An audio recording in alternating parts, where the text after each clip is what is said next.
প্রিয় দর্শক, সকলকে সালাম। আসসালামু আলাইকুম। আশা করি সবাই ভালো আছেন। আজকে আমি একটি গল্প বলবো। সেই গল্পটা আপনারা মিলিয়ে নেবেন অন্যান্য বিষয়গুলোর সাথে। সেই গল্পটার চরিত্র হলো একজন রাজা। একদিন রাজসভায় মিটিং করতেছেন।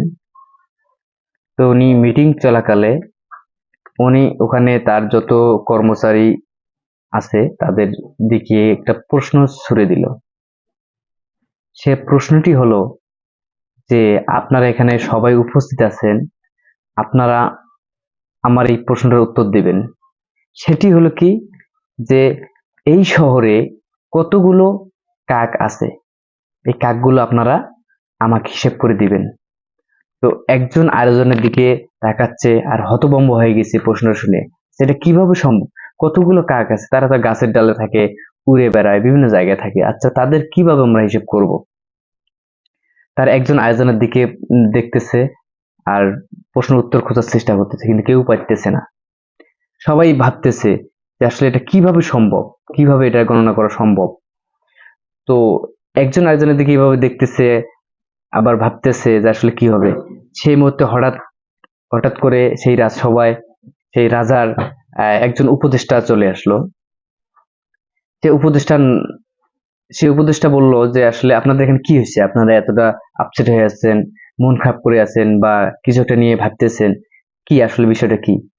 তো এখন তাকে আবার রিপ্লাই করা হলো, তাকে আবার প্রশ্নটা পুনরায় করা হলো।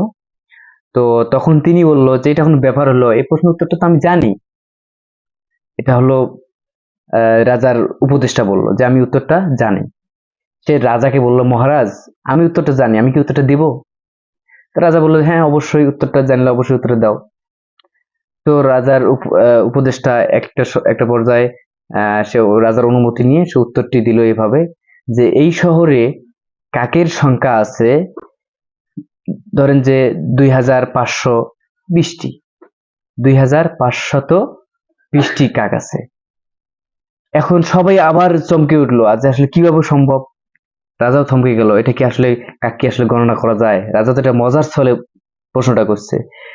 তো একটা সময় একটা পর্যায়ে সে বলছে যে হ্যাঁ, কাকের সংখ্যা এটা, যে আপনি যদি, রাজাকে বলছে যে আপনি যদি এটা না মানেন, আমার উত্তরটি বিশ্বাস না করেন, তাহলে আপনার লোকজনকে আপনি পাঠাই দেন হিসাব করতে, গণনা করতে।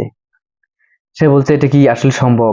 সে বলছে যদি কাক যদি 2520টি যদি কাক না পাই শহরে, তাহলে তারা ভাববে, বা আপনাদের ভাবতে হবে, চিন্তা করতে হবে যে এখানকার যে কাকগুলো আছে, এই কাকগুলো বাইরে কোথাও আত্মীয়ের বাসায় দাওয়াত খেতে গেছে, এজন্য এখানে কাকের সংখ্যা কম হবে। আর যদি এর থেকে বেশি হয়, 2520টি কাকের বেশি হয়, তাহলে পাশের কোথাও থেকে কাকগুলো আমাদের এই শহরে দাওয়াত খেতে আসছে। তাকে পুরস্কৃত করলো, সোনা রৌপ্য টাকা পয়সা ইত্যাদি দিয়ে তাকে পুরস্কৃত করলো।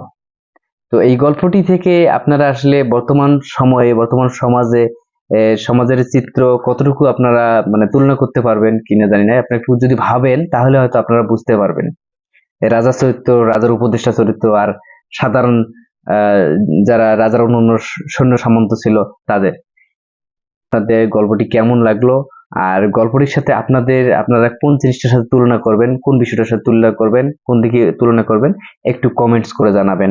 আর ভিডিওটি ভালো লাগলে অবশ্যই শেয়ার করবেন এবং পেজটি, প্রোফাইলটি ফলো দিবেন।